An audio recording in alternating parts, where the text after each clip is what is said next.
नमः। ओम मातृशक्तये नमः। ओम असतो मा सद्गमय तमसो मा ज्योतिर्गमय मृत्योर्मामृतंगमय। ओम शांति शांति शांति। विवेक चूड़ामणि कक्षा 12। श्लोक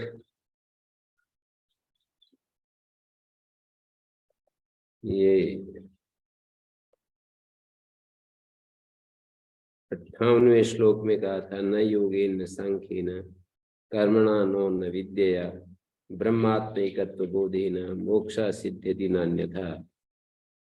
केवल मात्र योग से, केवल मात्र सांख्य से, कर्म से या विद्या से मोक्ष सिद्ध नहीं होता। मोक्ष तो परमात्मा ब्रह्म और आत्मा का जब एक रूपता हो जाती है, बिल्कुल जहां भेद समाप्त हो जाता है। हम द्वैत मत में भी ऐसा ही देखते हैं, जैसे कि स्वामी दयानंद के दर्शन में भी यही कहते हैं कि परमात्मा लोहा और अग्नि जैसे एक हो जाते हैं, ऐसे परमात्मा और जीवात्मा दोनों एक हो जाते हैं। उन दोनों की योग्यता है। ये जीवात्मा जब परमात्मा से अभिन्न होता है तो अपने अलग व्यक्तित्व को, अलग अस्तित्व को अनुभव नहीं कर रहा होता है।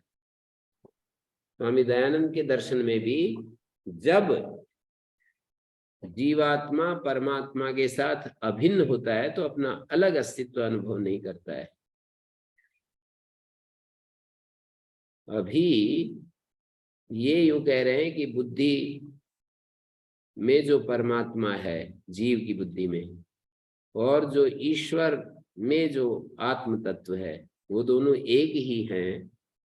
तो इन दोनों के एकत्व को जब हम अनुभव कर लेते हैं, अर्थात शुद्ध चैतन्य को जब छूट जाती है, बुद्धि जब अलग हो जाती है और केवल मात्र चैतन्य शेष रह जाता है, तब ये होता है, मोक्ष होता है। बुद्धि जब तक क्रियाशील है तब तक अहम भी रहता है और तब तक हम एक प्रकार से अलग अनुभव करते रहते हैं।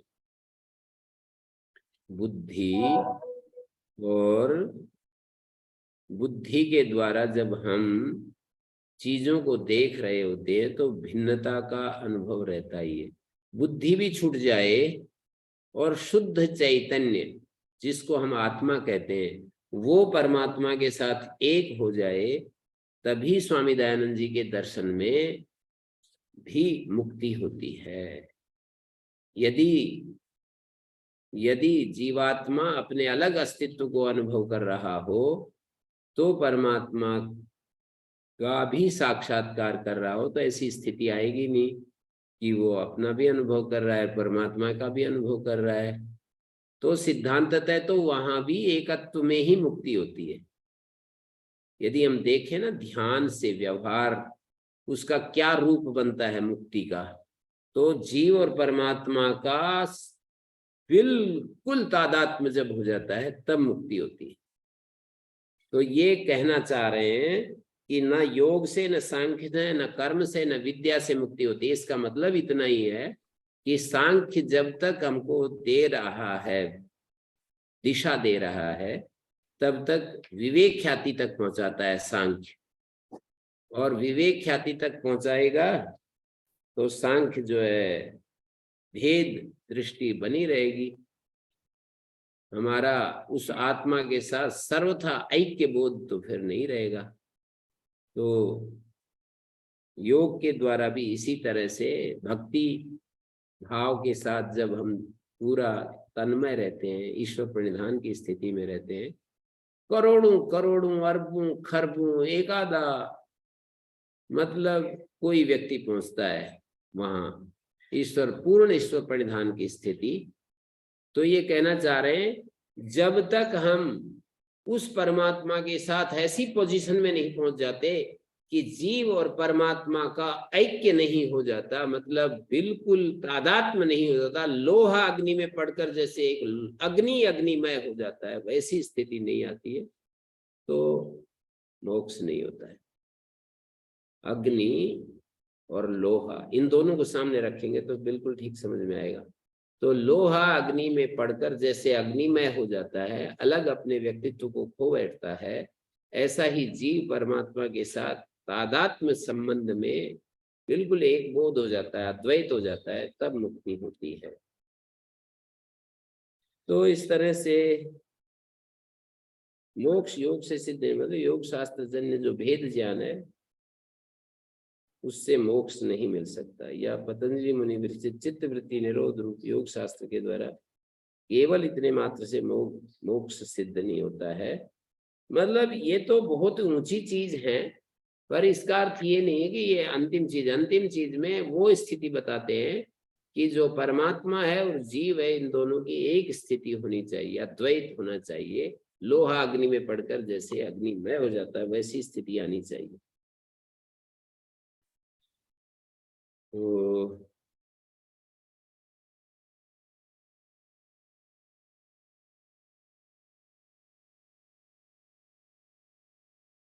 ऐसे कर्म से भी नहीं, क्योंकि मीमांसा के अनुसार उत्पाद्य आप्य संस्कार विकार चार पदार्थों के ही कर्म फलत्व, कर्म फल के रूप में प्राप्त होते हैं। चार पदार्थों का ही कर्म फलत्व माना गया है।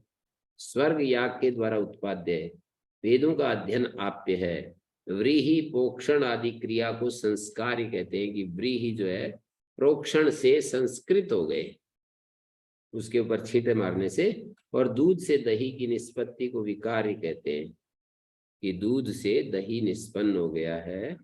तो मोक्ष में ये चारों नहीं है, मोक्ष नित्य है, उत्पाद्य नहीं है। आत्मस्वरूप होने के कारण आप्य भी नहीं है।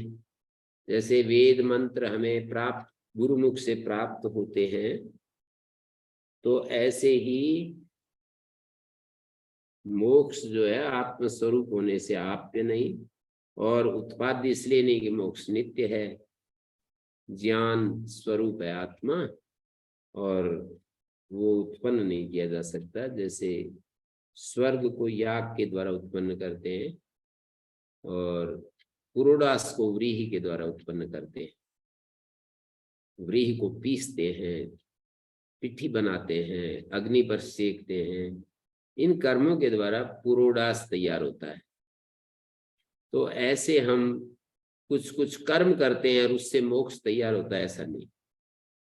कुछ कुछ कर्म करते हैं, हमारा चित्त का सफाया होता है, झाड़ झंखाड़ उखड़ते हैं, फिर हमारा जो शुद्धतम रूप जो बच जाता है, वही तो मोक्ष है।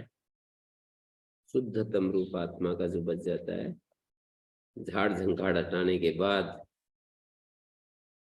तो मोक्ष नित्य है। आत्मस्वरूप होने के कारण आप्य नहीं, नित्य शुद्ध ब्रह्म स्वरूप होने के कारण वो संस्कार्य भी नहीं है। नित्य शुद्ध है आत्मा, तो उसको संस्कार्य भी नहीं कह सकते।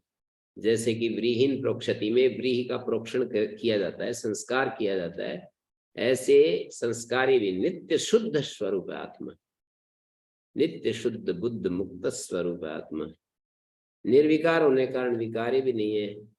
और इसी तरह दही से जैसे परिवर्तन हो जाता है, दूध से जैसे दही बन जाता है, थोड़ा सा दही उसमें डालते हैं और वो सारे दूध को दही बना देता है, ऐसे ही ये भी नहीं है, विकार ये भी नहीं है।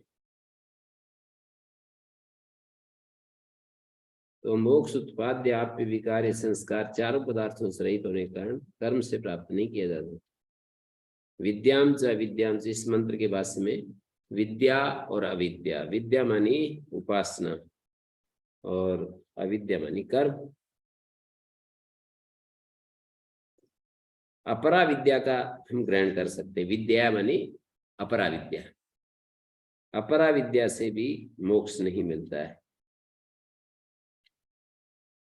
साक्षात सिद्ध नहीं होता। चित्त शोधन करे कोई निष्काम होकर के, उपासना आदि करे निष्काम होकर के, तो फिर वो हो सकता है उससे। अब आत्मज्ञानातिरिक्त शास्त्र अध्ययन का मिथ्यात्व बता रहे हैं। वीणाया रूप सौंदर्यम तंत्री वादन सौष्ठवम प्रजारंजन मात्रम तन न साम्राज्याय कल्पते। वीणा का रूप लावण्य, उसकी सुंदरता, उसे बजाने की कुशलता लोगों को मनोरंजन तो कर सकती है, किंतु उससे साम्राज्य की प्राप्ति नहीं हो सकती। वीणा से क्या होगा? लोगों को खुश कर देगी, उसका रूप, उसका सौंदर्य, तंत्री वादन सौष्ठव, ये सब प्रजारंजन मात्रम तन्न साम्राज्य कल्पते, वो साम्राज्य देने वाली नहीं होगी। वीणा द्वारा लोक रंजन करने मात्र से उस सम्राट भाव को प्राप्त नहीं होता है। लोक रंजन तो कर दिया, पर सम्राट कैसे बन जाएगा वीणा बजाने वाला? वीणा द्वारा लोक रंजन करने मात्र से सम्राट भाव नहीं मिलता है। आत्मा और ब्रह्म की एकता के ज्ञान बिना योग शास्त्र कर्म उपासना ये सब चीजें ठीक है अपनी जगह, कैवल्य मोक्ष प्राप्त नहीं होता, ऐसा कहना चाह रहे। अपनी जगह ये सारी चीजें ठीक हैं, और वहां से आगे आगे जैसे अपने आप होता जाएगा। फिर जो जो भी होना चाहिए, एक चीज ने दूसरी चीज तक पहुंचा दिया तो आगे की चीज तो अपने आप कुछ ना कुछ जो अपेक्षित है वो होगा परिणाम। केवल शब्द श्रवण मात्र से प्रजा का रंजन करना कहकर अर्थ चातुर्य से भी जो पंडित गण लोक रंजन करते हैं, मतलब वीणा तो शब्द मात्र आनंद देती है, शब्द श्रवण मात्र से आनंद देती है, लेकिन विद्वान लोग अर्थ को भी बखान करते हैं ना। इस शब्द का ये प्रकृति, ये प्रत्यय, ये धातु, ये रेफरेंस है, पाणिनि के उस सूत्र से, निरुक्त के इस सूत्र से ये अर्थ हो गया, ऐसा करने से भी आत्म तत्व नहीं मिलता है। इतना सुविधा कर दी है। वाग वैखरी शब्द झरी, वाग वैखरी शब्द झरी शास्त्र व्याख्यान कौशलम, कहते हैं ये सारा भी शास्त्र व्याख्यान कौशल है। वैदुष्यम विदुषाम तद्वत भुक्तये न मुक्तये, ये जो वैदुष्य है ये भी भुक्ति के लिए है, मुक्ति के लिए नहीं है। मतलब इससे खूब वाह लूटी जा सकती है, और वैदुष्य से सुविधाएं भी मिलती हैं। कितने भक्त बन जाते हैं, वो भेंट पूजा चढ़ाते हैं, कहीं कोई साधन की जरूरत होती है तो वो जुटा देते हैं, ये सब होता है। तो ये वाग वैखरी शब्द झरी, वाग वैखरी शब्द झरी शास्त्र व्याख्यान कौशलम, शास्त्र व्याख्यान का जो कौशल है, वैदुष्यम विदुषाम तद्वत, विद्वानों का वैदुष्य, विदुषाम वैदुष्यम तद्वत, जैसे विद्वानों की विद्वता वीणा वादन आदि के समान, तद्वत मानी वीणा वादन के समान, तत्शब्द वीणा वादन को कह रहा है। विदुषाम वैदुष्यम तद्वत, वीणा वादन की तरह, वीणा वादन में शब्द मात्र थे, यहाँ अर्थ हो थोड़ा सा आ गया कि भाई सविता शब्द का क्या अर्थ है, सविता वही देवानाम प्रसविता। भर्ग का क्या अर्थ है, भर्गो भजनात्, जो पापों को भून देता है वो भर्ग होता है, और वो भूनने वाले से संपर्क ना हो। पानी की महिमा तो सुनते चले जा रहे हैं, पर पानी पीने के लिए बूंद नहीं मिलती। पानी जीवन है, शरीर में रक्त को वो जीवित रखता है, इसमें व्हाइट ब्लड सेल्स को भी इसमें वृद्धि करता है, ये करता है वो करता है, और पानी की एक बूंद नहीं जा रही भीतर, तो ऐसे व्याख्यान से क्या तृप्ति मिलेगी। तो ऐसे ही सविता का अर्थ समझ लो, भर्ग का अर्थ समझ लो, देव देवा दानाद्वा द्योतनाद्वा दीपनाद्वा, सारे प्रकृति प्रत्यय सीख लिया कि भाई ये प्रकृति है, ये प्रत्यय है, धीमहि उत्तम पुरुष का बहुवचन का प्रयोग है, ये सब सीख लिया। सविता सु प्रेरणे धातु या सुप्रस्वैश्वर्य धातु से त्रिज प्रत्यय करके सविता शब्द की सिद्धि होती है, सब कर लिया, लेकिन उस सविता का जो स्वरूप है वो अनुभव में नहीं आया। मतलब बुद्धि से उस शब्द की रचना और शब्द से कही जाने वाली बात सीख ली, लेकिन वो हमारी बुद्धि में आया नहीं अभी। वाग वैखरी शब्द जरी शास्त्र व्याख्यान कौशलम, वैदुष्यम विदुषाम, विद्वानों का जो वैदुष्य है वो वीणा वादन की तरह ही है। बस भुक्त न तो मुक्त, मुक्ति के लिए ही है, मुक्ति के लिए।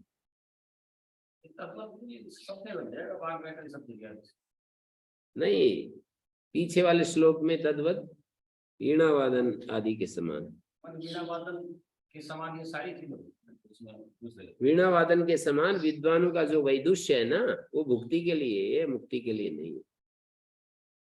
पहली पंक्ति में तो वाग वैखरी, विशिष्ट वाणी, शब्दों का धारावाहिकता, शब्द झरी, शास्त्र व्याख्यान, शास्त्रों के व्याख्यान की कुशलता और विद्वानों की विद्वता, ये सारी चीजें वीणा वादन की तरह ही है। ऐसे जोड़ लीजिए, 1 2 3 4, चारों चीजें जो है वीणा वादन की तरह ही है। मतलब वाग वैखरी का मतलब विशिष्ट वाणी, सरल पदों से युक्त विशिष्ट वाणी, शब्द झरी, एकदम धारावाहिकता शब्दों की, शास्त्र व्याख्यान को, शास्त्रों के व्याख्यान की कुशलता, और विदुषाम वैदुष्यम, विद्वानों की विद्वता, ये सब भोग के लिए है, मुक्ति के लिए नहीं है। मोक्ष नहीं मिलता इससे। भुक्त मुक्त, आत्म तत्व का साक्षात्कार किए बिना शास्त्र अध्ययन यथोक्त फलवान नहीं होता। इसका वर्णन करते हैं, अविज्ञाते परे तत्वे शास्त्राधीतिस्तु निष्फला। कहते हैं परम तत्व को बिना जाने शास्त्र अध्ययन निष्फल है, और विज्ञाते भी परे तत्वे शास्त्राधीतिस्तु निष्फला, और परम तत्व को यदि जान लिया तो भी शास्त्र अध्ययन निष्फल है। जान ही लिया तो फिर क्या करेगा ये शास्त्र अध्ययन, और नहीं जाना तो भी क्या करेगा। तो जैसे किसी ने परम तत्व को जान लिया, व्याकरण आदि शास्त्रों को क्या कर, नहीं जाना तो क्या करेगा इस व्याकरण आदि शास्त्र का अध्ययन से, क्या बनेगा उसका। न यस्तन्न वेद किम ऋचा करिष्यति, जो उस परम तत्व को नहीं जानता ऋचा क्या करेगी। उसके प्रकृति प्रत्यय विभाग, पद पाठ, क्रम पाठ, जटा पाठ, धन पाठ, माला पाठ, दंड पाठ, इन सब पाठों से, संगीता, पद, क्रम, जटा, माला, घन, ये सब क्या करेंगे हमारे लिए, कुछ भी नहीं। विज्ञाते भी परे तत्वे, परम तत्व को जान भी लिया तो शास्त्राधीति निष्फला है। ओम गुरुजी। जी गुरुजी, वैसे सात्विकता तो रहेगी ना, ठीक है, जीवन तो सफल नहीं होगा उससे, पर न करने से लाभ होगा। ठीक है, उतने में कोई संतोष करे तो अच्छी बात है। नहीं, संतोष करना तो अच्छा नहीं है, ऐसे कह रही हूँ। ऐसे पंचदशी में भी कहा है, शास्त्राण्य अधीत्य मेधावी अभ्यस्य च पुनः पुनः परमं ब्रह्म विज्ञाय उल्कावत तान यथा उत्सृजे। शास्त्रों को पढ़कर मेधावी पुनः पुनः अभ्यास करके परम ब्रह्म को जानकर, जैसे कोई लकड़ी जलती हुई होती है, उल्कावत तानी तान यथोत्सृजे, परमं ब्रह्म विज्ञाये तानी अथ उत्सृजेत। उल्कावत तानी अथ, तानी अथ उत्सृजेत, ऐसा है। उनको उल्का की तरह, जैसे जलती हुई आग को हम छोड़ देते, अपने ऊपर नहीं पड़ने देते, तो ऐसे ही उनको छोड़ दे। ग्रंथम अभ्यस्य मेधावी ज्ञान विज्ञान तत्पर, ज्ञान विज्ञान तत्पर मेधावी ग्रंथ को अभ्यास करके पलालम इव धान्यार्थी त्यजेत ग्रंथम अशेष। जैसे धान्यार्थी को जब अन्न ऊपर से मिल गया तो बाकी भूसे को क्या करना है, छोड़ दो। तो ग्रंथ तो भूसा मात्र है, ग्रंथ जो है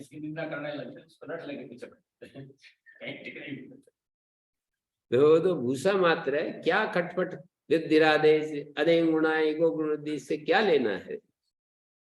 पोथी पन पत्रा छोड़कर विचरे पथ निर्वाण, आत्म अनुसंधान कर दिन में होय आराम।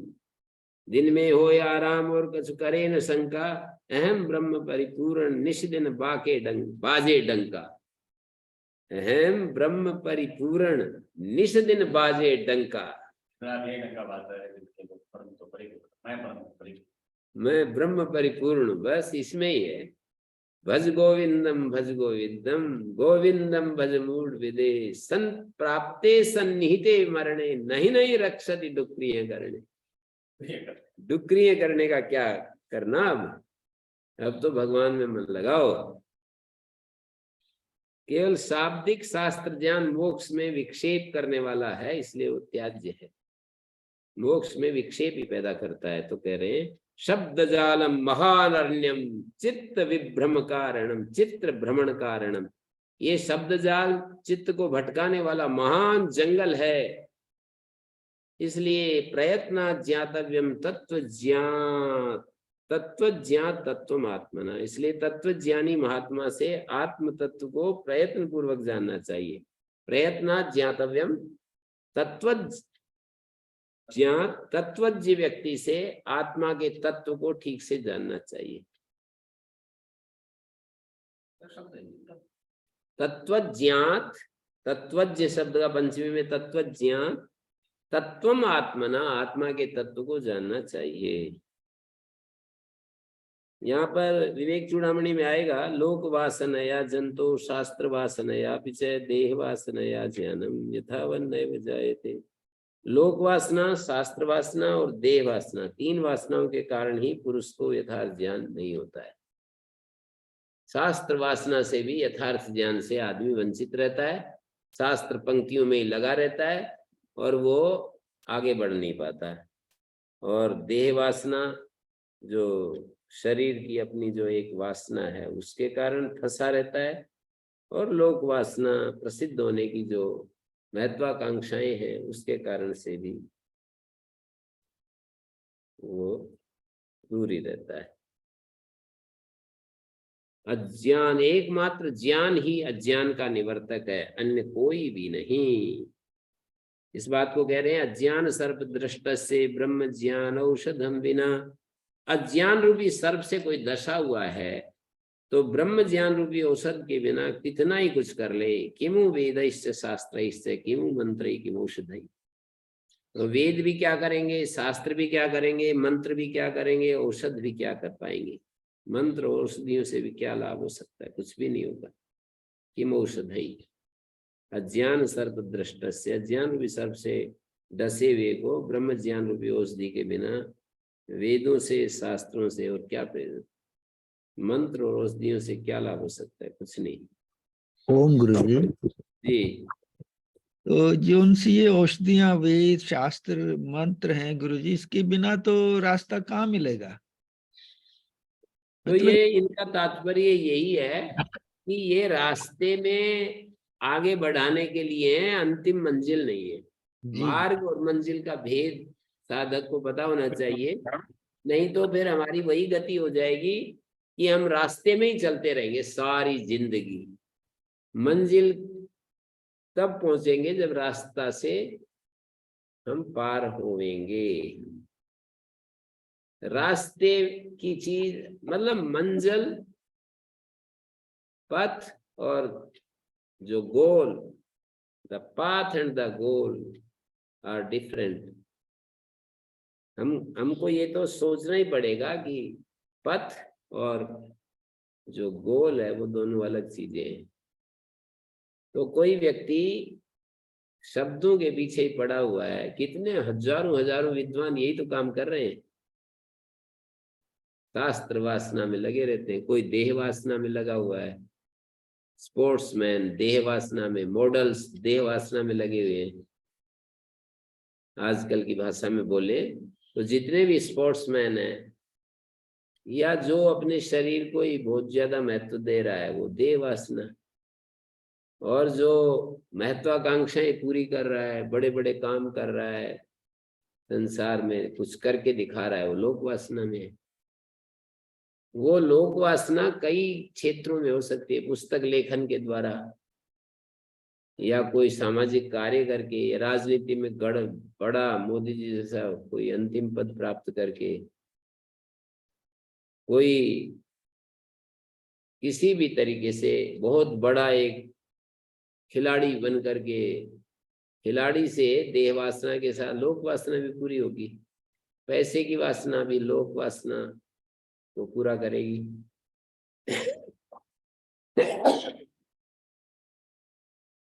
25 क्विंटल घी साबुन करके 25 क्विंटल घी साबुन करके अभी हो रहा है। तो इस तरह से ये सब जो है,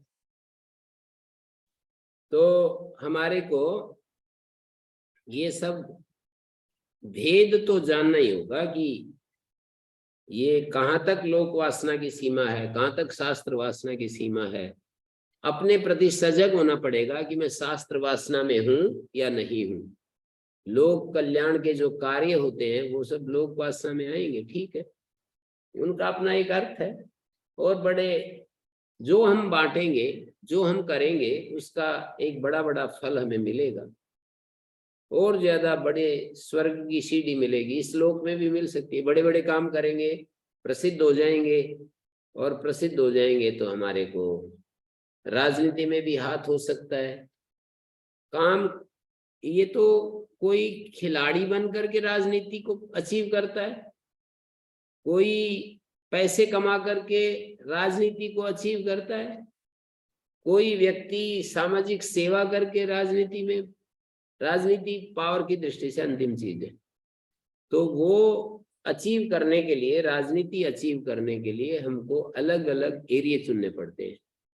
जो हमारी है बहुत, मतलब कुछ ऐसे काम है जैसे कि बहुत ही कोई सिद्धियां प्राप्त कर ले और फिर आगे राजनीति में प्रधानमंत्री बनना चाहे। कोई आज ही ऐसे धरती से और बिना किसी उसके आकाश में ऐसे उठ जाए और लोग नीचे देख रहे हैं और वो आधा घंटे तक ऊपर ही ऐसे अटका हुआ है, पूरा विश्व में छा जाएगा ना, है? लेकिन मुक्ति तो उससे नहीं मिलेगी। है? लेकिन मुक्ति तो उससे नहीं मिलेगी, कहना चाह रहा है। हाँ, मुक्ति तो नहीं मिलेगी, पर मैं ये कह रहा हूं कि उससे लोक वासना पूरी हो सकती है। राजनीति में एकदम आ जाएगा, छा जाएगा, वो व्यक्ति को टिकट मिल जाएगी, जीत जाएगा, चुनाव जीत जाएगा, और मतलब अलग अलग एरिया है ना। राजनीति एक ऐसी चीज है, उस तक पहुंचने के लिए हमको ये गलियां अपनी अपनी ढूंढनी पड़ती है कि मैं किस गली से वहां तक पहुंच सकता हूं।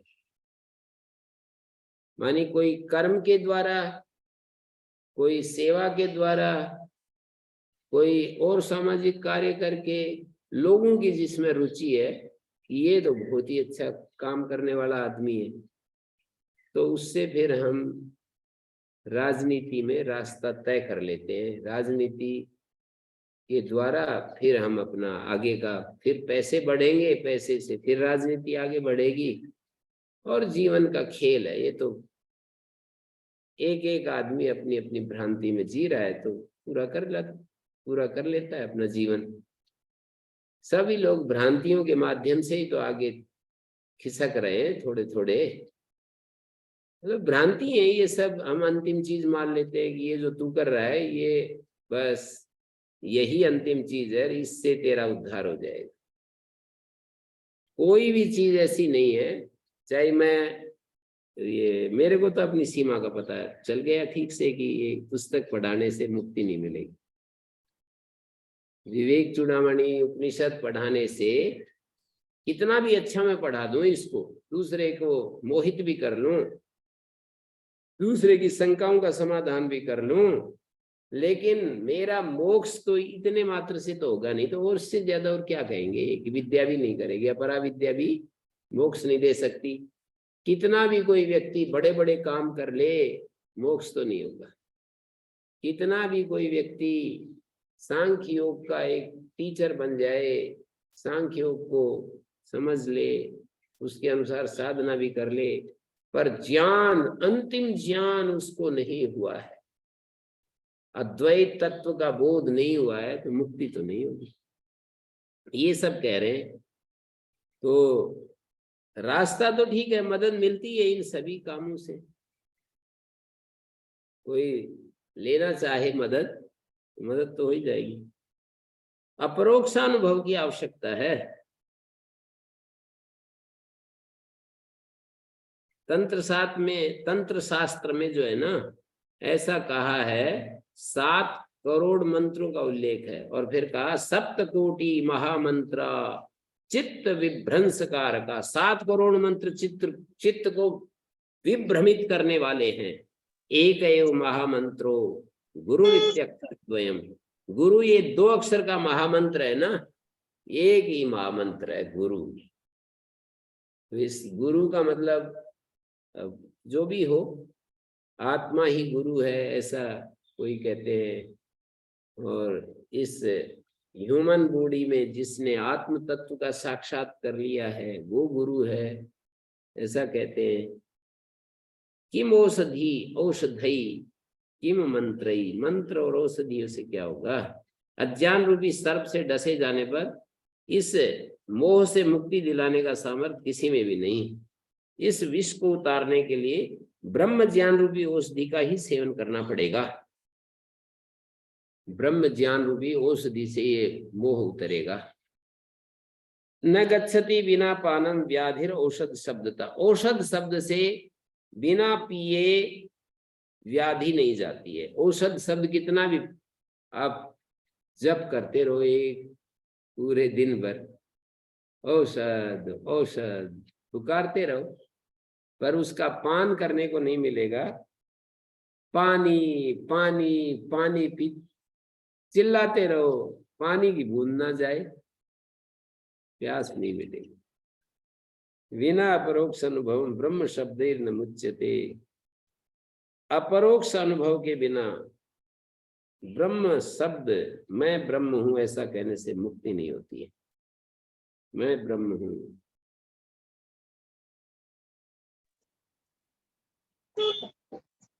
तो ये सारी बातें चल रही हैं। विनय पत्रिका में भी कहा है, निशि गृह मध्य दीप की बातन तम निवृत्त नहीं होई। रात में घर के बीच में दीप की बातन तम निवृत्ति नहीं होई। वाक्य ज्ञान अत्यंत निपुण भव पार न पावई कोई। वाक्य ज्ञान अत्यंत निपुण भव पार न पावई कोई। वाक्य का ज्ञान होगा, अत्यंत निपुण भी है, पर इतने मात्र से भव पार तो कोई नहीं कर सकेगा। निशि गृह मध्य दीप की बातन। रात में घर के बीच में दीप की बातन, दीप की बत्ती तम निवृत्ति नहीं होई। अंधकार का निवृत्ति तो नहीं करेगी। जब तक अग्नि का संपर्क नहीं होगा तो अंधेरा कैसे हटेगा? दीप की बत्ती तो अंधेरा को हटा नहीं सकती।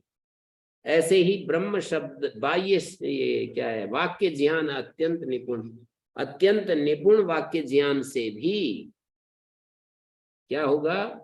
भव पार न पावई कोई। भव सागर को कोई पार नहीं पा सकता। तत्व ज्ञान मुक्ति में परम कारण है, इसका वर्णन कर रहे हैं। अकृत्वा दृश्य विलय अज्ञात्वा तत्वमात्मना बाह्य शब्द उक्ति मात्र फलैर्णाम। अकृत्वा दृश्य विलयम, दृश्य प्रपंच का विलय किए बिना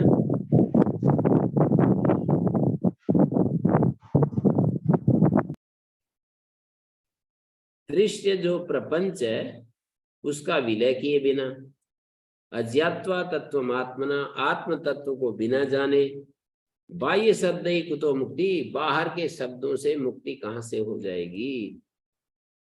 उक्ति मात्र फलैर नृणाम। बाह्य शब्दों से मनुष्यों की मुक्ति कैसे हो जाएगी? अर्थात उक्ति मात्र फल, उक्ति मात्र फलैर नृणाम। उक्ति मात्र ही फल है जिनका, केवल वचन उच्चारण मात्र ही फल है जिनका, ऐसे बाह्य शब्दों से मुक्ति कैसे हो सकती है? हमारी सारे जड़ पदार्थों का ब्रह्म में विलय कर देने के बिना ब्रह्मातिरिक्त अन्य किसी भी वस्तु की सत्ता को, उन सत्ता को ब्रह्म में विलय करते हुए ब्रह्माकार आकारित वृत्ति किए बिना सजातीय विजातीय स्वगत भेद शून्य देश काल वस्तु परिच्छेद रहित सर्वाधिष्ठान सच्चिदानंद स्वरूप आत्म तत्व को जाने बिना केवल उच्चारण मात्र प्रयोजन वाले अनुभव रहित अहम ब्रह्मास्मि इन बाह्य शब्दों से मनुष्य की मुक्ति कैसे हो सकती है? अनुभवहीन शब्द मात्र का ज्ञान पुनरावृत्ति का नाश नहीं कर सकता। अनुभवहीन शब्द मात्र का ज्ञान जो जन्म की आवृत्ति के बाद आवृत्ति हो रही है ना, उसका नाश नहीं कर सकता। कुशला ब्रह्म वार्तायाम वृत्तिहीना सुरागिणा तेपि अज्ञानितया नूनम पुनरायान्ति यान्ति च। अपरोक्षानुभूति आचार्य भगवत पाद का एक ग्रंथ है, वहां पर कहते हैं कि कुशला ब्रह्म वार्तायाम, ब्रह्म वार्ता में बहुत सारे कुशला ब्रह्म वातार्याम, कुशला ब्रह्म वातार्याम, केवल ब्रह्म वार्ता करने में जो निपुण है, ब्रह्म वार्तायाम, कुशला ब्रह्म वार्तायाम, ब्रह्म वार्तायाम,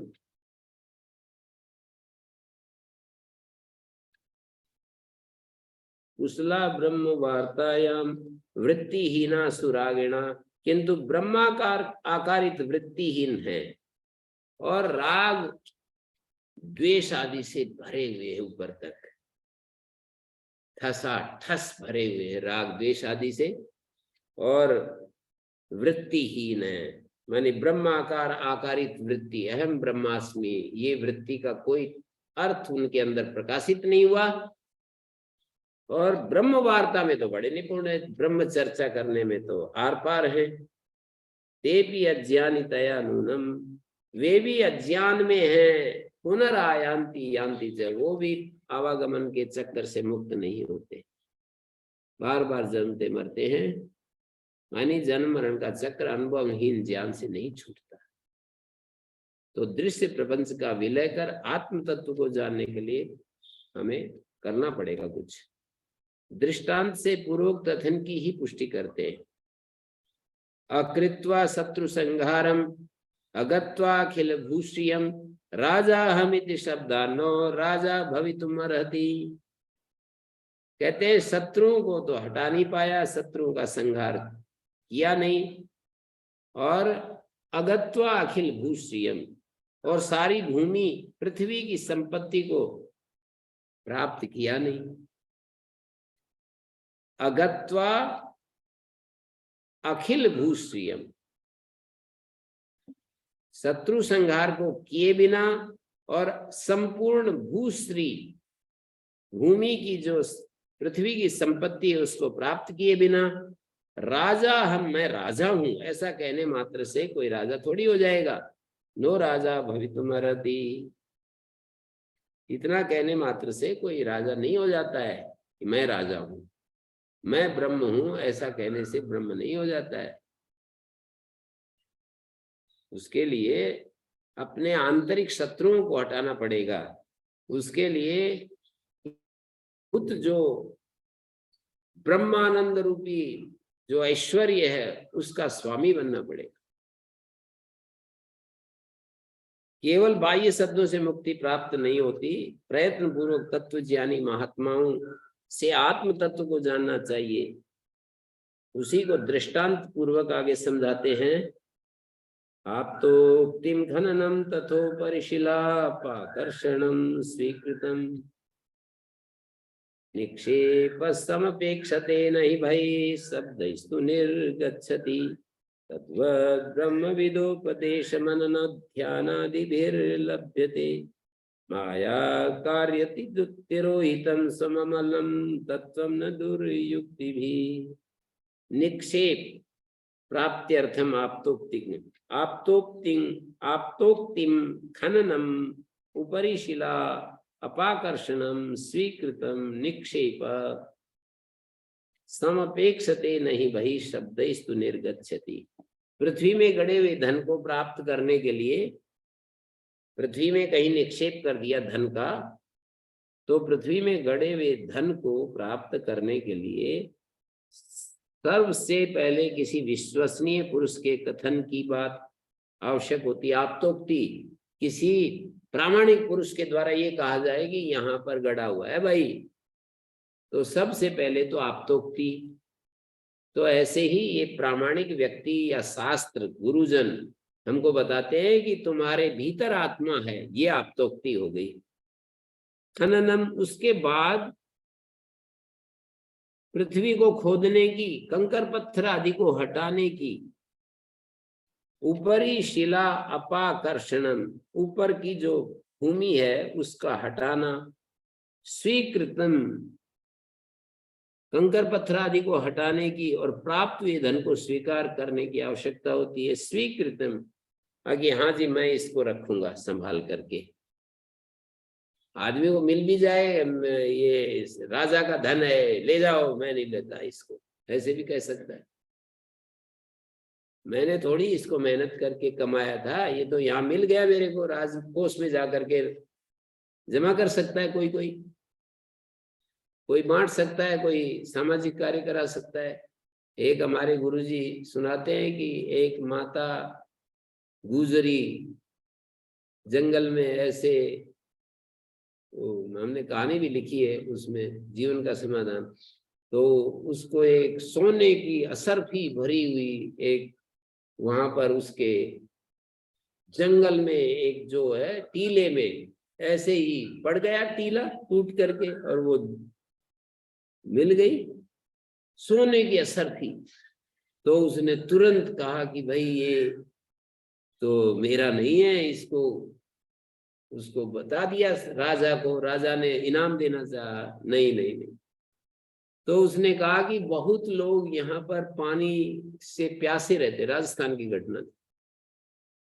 तो सारा पैसा कहा कि अच्छा आप नहीं मानते हो तो एक काम करो कि ये जो है यहाँ पर ये इस पहाड़ से इस पहाड़ तक जो है ना एक बांध बनवा दो, जिससे पानी ठहर जाएगा, वर्षा होगी तो पशुओं के लिए पीने के लिए मिल जाएगा।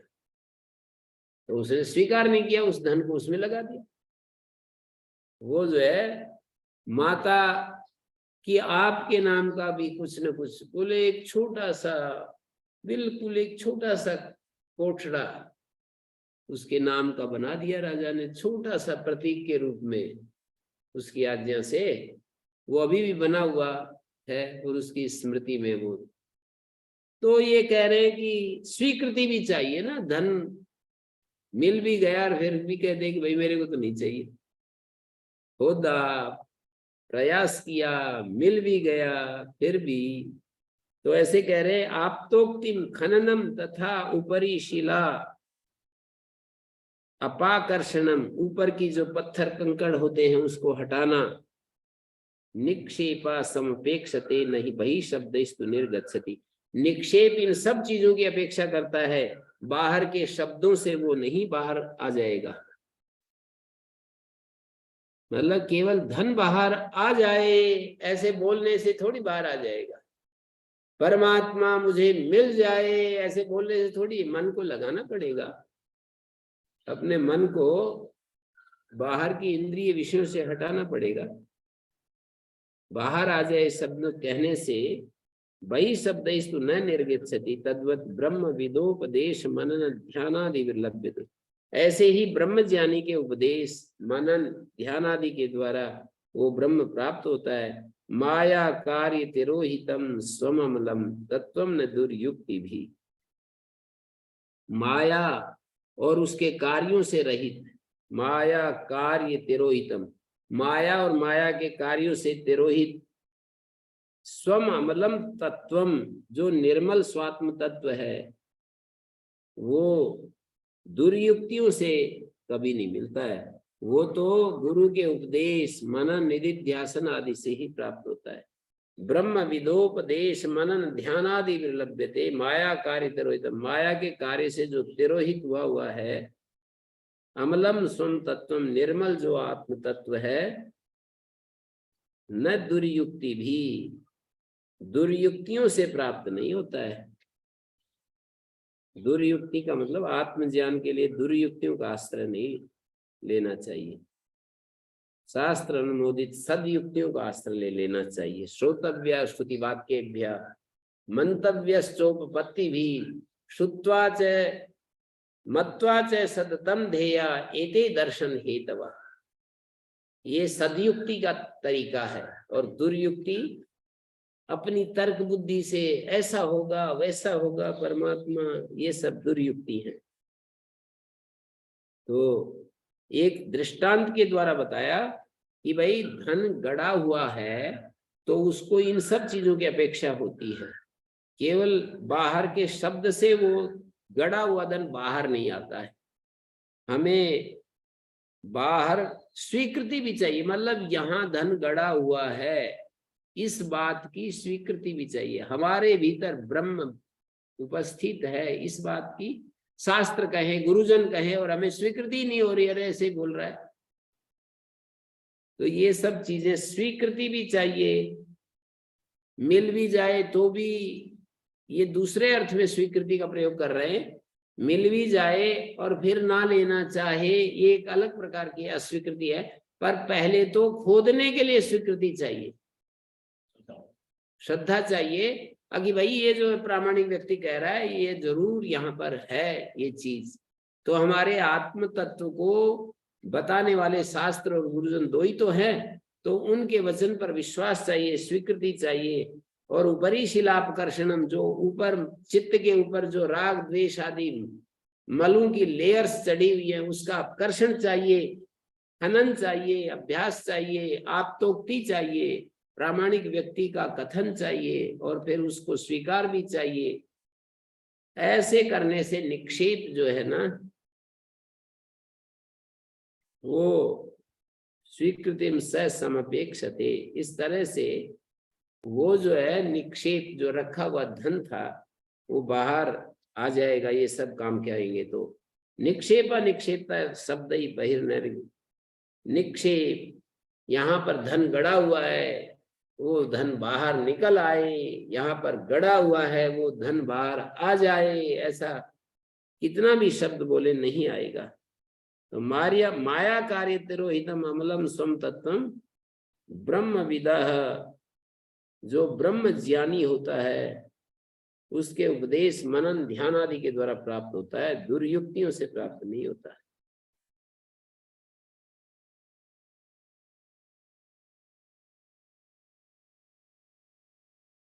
नैसा तर्केण मतिरापनेया, शास्त्र अनुकूल सदयुक्तियों का ग्रहण करना चाहिए, दुर्युक्तियों का नहीं। दुष्कर्म से आत्म तत्व का ज्ञान होना संभव नहीं है।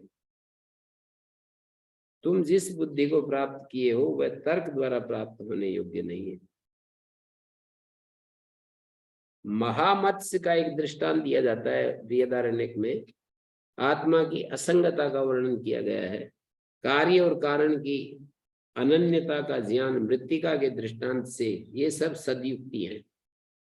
कार्य और कारण उसका जो ज्ञान है वो एक रूप है, मतलब जैसा मिट्टी ऐसे ही मिट्टी के बने हुए सारे पात्र, जैसा सोना वैसे सोने के बने हुए। कार्य कारण की अनन्यता का ज्ञान मृत्तिका के दृष्टांत से, सोने के दृष्टांत से, लोहे के दृष्टांत से, सदैव सौम्यदमग्र आसीत उस प्रकरण में दिया है। भूमि को जान लेने पर मृत्तिका से निर्मित सारे पदार्थों का ज्ञान हो ही जाता है, ऐसे कहा वहां पर। सोने को जान लेने, सोने के बने हुए सारे पदार्थ जाने जाते हैं। लोहे को जान लेने से लोहे के बने हुए जितने भी चीजें होती है सब जान ली जाती हैं। एक विज्ञान से सर्व विज्ञान हो जाता है, एक को जान लेने से सब कुछ जान लिया जाता है। यस्मिन् विज्ञाते सर्वमिदं विज्ञातम भवति, वेत्थ श्वेत के तो तम आदेशम येन सर्वमिदं विदितम भवति, उस आदेश को जानते हो जिसके जान लेने से सब कुछ जान लिया जाता है। तो ये इनको युक्तियों से समझाया, ब्रह्म से व्यतिरिक्त कुछ भी नहीं है, ये ज्ञान ही सर्वज्ञता दायक है। ब्रह्म ही जगत का अभिन्न निमित्तोपादान है। पूर्ण नाभि दृष्टांत से समझाई, ब्रह्म का जो अभिन्न निमित्तोपादान, निमित्त भी वही है उपादान भी वही है, ये बात पूर्ण नाभि दृष्टांत से समझाई है। और सत्याभिसंध, सत्य से युक्त जो पुरुष है उसकी मुक्ति होती है, असत्यवादी की नहीं। ये एक व्यक्ति को तस्कर के दृष्टांत से छांदोग उपनिषद में समझाई है। अनेक युक्तियां बीच बीच में इस तरह समझाते हैं। कोई व्यक्ति गलती कर ली तो अब उसको इसने गलती वास्तव में की है नहीं की है।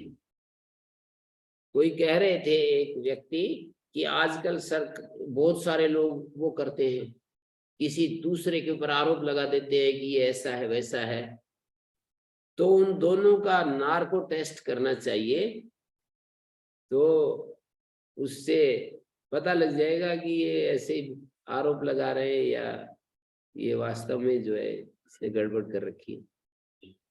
तो इस तरह से सत्याभिसंध, जो सत्याभिसंध पुरुष है, जो एकदम उसका अग्नि परीक्षा की जाती थी उपनिषदों में, उसको सारे गांव को इकट्ठा करके एक गर्म लोहा उसके हाथ पे रखकर कहा जाता था कि इतने कदम चलो। यदि जल जाता था तो उसको दोषी ठहराया जाता था, नहीं जलता था तो मुक्त हो जाता था।